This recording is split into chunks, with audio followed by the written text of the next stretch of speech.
Então aqui nós temos a lista dos sete grandes caídos, né? Temos o Saiyan LA, Cosmic Serendosa, o Metalon, o Droven, o Neomacis, o Wild e a entidade mecânica, que não tem nome, essa entidade mecânica. O Wild não é considerado um dos sete, tá? Por quê? Porque esses sete caras tentaram enfrentar quem é esse aqui, ó? O Eterno. O Eterno, quando ele apareceu, ele destruiu o Devora Dragon com apenas um soco. O Eterno, pessoal, é inimigo do Razani. E não é inimigo dessa obra, ele é inimigo do Razani. O Saiyan LA e outros personagens, como o próprio Metalon, tentaram impedir o Eterno quando o Eterno apareceu. O Eterno estava em posse, nada mais, nada menos do que a própria realidade, pessoal. O Cosmic e outros personagens entenderam o tamanho da ameaça que o Eterno estava apresentando naquele momento. Ele destrói a realidade, pessoal. Não precisa nem dizer que vai todo mundo pro ralo. Mestre Serendosa, que nessa hora estava numa fase muito poderosa da sua vida, também tentou impedir o Eterno. O próprio Droven, que é um dos sete sábios, e eu diria que é o maior de todos os sete sábios, ele foi lá enfrentar. E é curioso que se ele é o único dos sete que foi, talvez ele fosse o único que ali na hora entendesse realmente o problema que estava acontecendo, né? Qual era o tamanho da encrenca. Por isso que ele foi lá tentar lutar. Logo, o próprio Droven, que praticamente nunca luta, né? E uma curiosidade sobre o Droven é que ele é o trono, tá, pessoal? Ele que é o trono que é o Droven, que é esses tentáculos. Essa personagem é uma avatar do Droven, inclusive uma mulher. Mas é uma lutadora, ó. E uma curiosidade sobre o Droven, pessoal, é que ele possui uma versão feminina de todo mundo. Então nós temos a versão feminina do Drácula, a versão do mal da Luther, ele tem a versão do Shamura feminina, ele tem o próprio Razani versão feminina. Claro que o poder deles é nerfado. O Ninja versão feminina, então a versão deles é um pouquinho mais fraca, né? O poder deles, mas ele possui, tá? Foi uma luta considerável também para o Metalon, pessoal, porque o Metalon, ele é um guerreiro que nunca conheceu a derrota. Ele possui vários robôs, uma frota de robôs e praticamente ele é um calculista. Isso que é verdade sobre ele. Ele é um calculista. Quando você acerta ele, na verdade, era um clone, nunca era ele de verdade. A consciência dele é praticamente compartilhada, ele é um ser de origem robótica.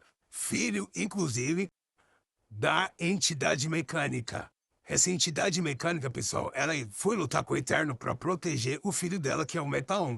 Metalon que não se orgulha do pai dele, porque o pai dele, ele é um lixão, pessoal. Praticamente tem um dos 12 generais que se chama Mechalon. Mecha, de robô gigante. E o Mechalon, ele tinha um lixão onde que ele dispensava os equipamentos inúteis tecnológicos dele. E conforme ele ia descartando peças, em algum momento essas peças, em algum aglomerado, possibilitou que uma inteligência artificial nascesse lá.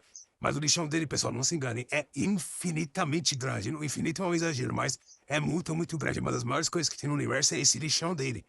E esse lixão, pessoal, um computador é formado apenas de 0 e 1. Então, com 0 e 1 apenas, ligado e desligado, ele consegue, com muitos e muitos e muitos e muitos aglomerados disso, ele consegue fazer, responder coisas fantásticas pra gente, por exemplo, fazer cálculos, áudio, manipular qualquer tipo de coisa. É um computador, né? A gente sabe a extraordinariedade de um computador. E o lixão, aos poucos, ele foi criando uma autoconsciência dessas peças que vinham vindo. E esse lixão é uma entidade. Tudo no universo que se autocria pode ser chamado de entidade. Inclusive, o Neomacis, mas ele é uma entidade do limbo, ele não é uma entidade mecânica. Nesse caso, é a entidade do limbo.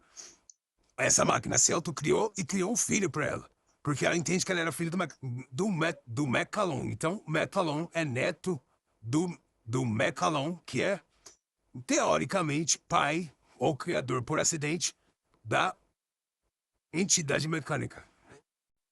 E é mais ou menos isso a história dos sete caídos. Com a diferença do Wild, porque o Wild ele não foi derrotado, pessoal. A gente sabe que o Wild tem esse poder, essa conjuração que protege ele, né, na nomenclatura dele, e o Wild ele é praticamente infinito. Ele não pode ser derrotado, essa que é a verdade. Enquanto o universo existe, o Wild não pode ser derrotado. E o Eterno demora muito para perceber isso. Inclusive, ele fala para os súditos dele, por que não foi informado que esse inseto é invencível?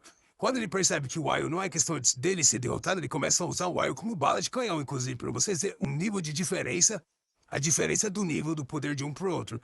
O Wild, em questões de poder, apesar dele ter o maior usuário do Ki, ele é o maior usuário do Ki do universo, ele não tem nem chance contra o Eterno, pessoal. O Eterno é muito poderoso, muito, muito, muito. Ele não tem chance de derrotar o Eterno. Inclusive, é mencionado que é uma formiga lutando contra um gigante, só que a formiga é invencível. E é isso mesmo que acontece. O Wild, ele é praticamente, ele é invencível. Só que o Eterno, ele não tem chance dele perder pro Wild. Mesmo com o poder que o Wild tem, ele não tem chance de derrotar esse Eterno. O que o Eterno faz? Começa a usar o Wild como bala de canhão. Cata o Wild, arremessa ele em direção às naves inimigas, arremessa ele em direção aos inimigos, e o Wild volta pra tentar lutar e é arremessado de novo. Praticamente o Eterno seria coroado vencedor se não fosse esse cara aqui, né? O Mestre das Sombras. E pro Mestre das Sombras, pessoal, não tem ninguém. O Mestre das Sombras é o cara que ele seria imparável, a obra toda. Ele vai pra onde ele quer no universo, anda, tira qualquer coisa que esteja no caminho dele. Ninguém consegue parar o Mestre das Sombras. Quando a única pessoa que consegue parar o Mestre das Sombras quando aparece é o Amázel. E é, tipo assim, o Amázel fica escondido a obra toda lá, resolvendo as coisas dele, porque o Amázel é verdadeiro. Nunca tá no universo, né? Tá resolvendo só os avatares deles que tá por aí. Fica resolvendo as coisas. Quando ele aparece, o Mestre das Sombras praticamente vence o impacto, ou pelo menos afasta o Mestre das Sombras enquanto ele foge. É, foge, né? Mas volta a fazer o que ele tá fazendo, né? E fica nisso, porque o Mestre das Sombras, pessoal, não tem como. Pra vocês terem noção, o Mestre das Sombras derrota o Eterno como? Ele cata o Eterno e cria vários exércitos do próprio Eterno pra lutar contra ele, pra você ter noção. Então, tipo, um só já seria de igual para igual, chance, digamos, de 50%. Mas ele não fez um, ele fez um exército pra derrotar o Wild, mostrando um abismo de diferença de poder do Mestre das Sombras pra um cara que já tava dando trabalho extraordinário pros caras mais fortes, assim, do universo ali.